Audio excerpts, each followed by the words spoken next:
Hi everyone. Thought I'd give you another update on Bitcoin today, seeing what happened yesterday, following up on the analysis that was done on the weekend. So just another way of looking at the chart and the way I like to sort of put some sort of structure behind everything.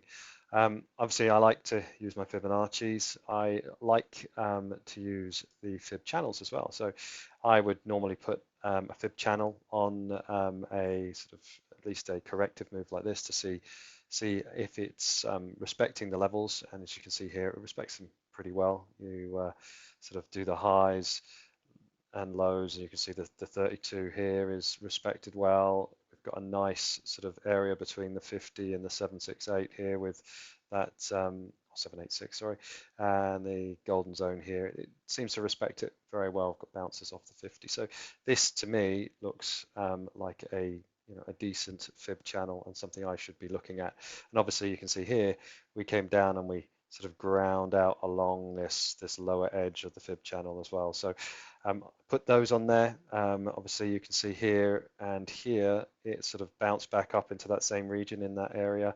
And as I put more fibs onto it, so let's do the fib channel here, and let's put on the actual fibs from sort of like highs to lows.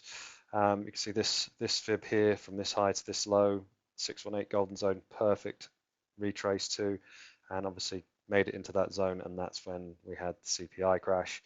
And then obviously if you do another fib from low to high, you can see again that's where we came back to the 618. But you can also see that obviously this area here, where the support is in that sort of just 20k region.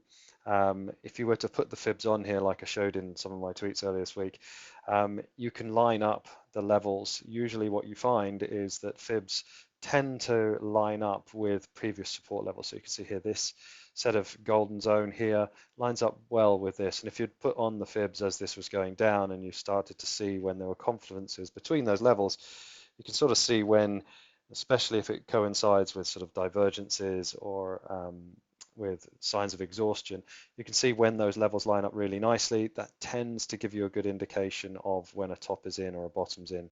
And then they're the key levels you want to be looking at. Obviously, I've removed the other fibs from these two regression indicators here, so I'm just showing the golden zones. But I would put these on here, and again, I put another fib channel on the way down.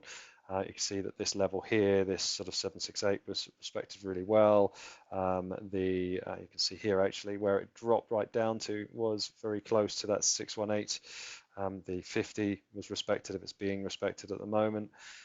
So they tend to give you a good indication. So I'd normally put those on, give myself some sort of other key levels. So this level here down at the sort of 18.8 level, that level there is extremely important now. If we get another leg down and we break through that, then I can see us really making further sort of steps down to actually breaking the lows of back in June. But for now, that's just on the chart, just so I remember it's there, and that's an area I should be looking at, especially if I zoom in on a smaller section. I want to know where that area is. But what we've done is obviously we've dumped off, and we're starting to put in a flag type sort of correction here in this area. Now, what happens next? Now, I've got a few different scenarios that I'm looking at. I haven't decided which one I think is the most likely, but obviously it ties in with the FOMC meeting sort of next week on the 21st, and what I think will happen there. So after the CPI yesterday, people are now sort of hedging and putting in, or the market is putting in or pricing in the fact that we could possibly get a one basis point move down or increase, sorry, in our interest rates, or the US interest rates. And in that case, the market's obviously going to price that in and drop, I think, over the next few days into the FOMC. You may get something, if that is the case, where it slowly works its way down. And then at the FOMC, we find out that actually it's a 0.75 rather than a 1. And then we get some sort of reaction off that because that's sort of a miss, but a bullish miss, and the market then sort of starts rallying into that. So this would be if the market is pricing in the fact that we potentially could get a larger interest rate hike than expected. So that's one option I'm thinking about. I'm going to sort of obviously read the news and have a little bit of a dig around, see what others are thinking, but that's one option I'm thinking about. Another option is we sort of flag out and range for the next sort of week or so. In this same area, we've got all of this sort of support and potentially fill out some more of this region here, which was obviously shot straight up through and shot straight down through, and sort of fill in that void. And so bouncing up and down and potentially sort of get somewhere up to about the 21, maybe even 21.5K level. And then into the FOMC, we do actually get the sort of 1 basis point drop, and we drop down. And I think it would be a very severe, similar to what we've got, but even more so, down to, again, I think the 15.5K level is a good point for the next low. It could be that we just, again, flag out and drop lower, but for now, I'm aiming for that sort of level.